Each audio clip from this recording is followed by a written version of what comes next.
Hola, bon dia! Avui volia parlar-vos sobre la disfòria de gènere.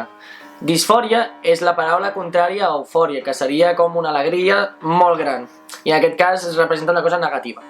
És la discrepància que pot sentir un respecte a la seva identitat de gènere i el seu sexe físic, el que tu sents i el que tu ets físicament.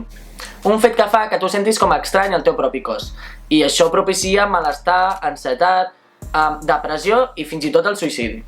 Això va associat a la transsexualitat, però no tots els trans tenen disfòria, i això és una cosa bona. Tot aquest problema ve perquè tu, per accedir als mitjans de transició farmacològica, tot el que ve a ser el canvi de sexe i hormonatge, necessites justificar aquesta disfòria.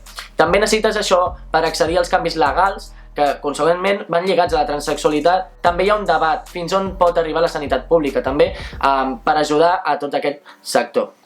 Amb tot això, moltes gràcies a l'Àlex per ajudar-me en aquest vídeo, perquè tota la informació de l'internet és superconfusa.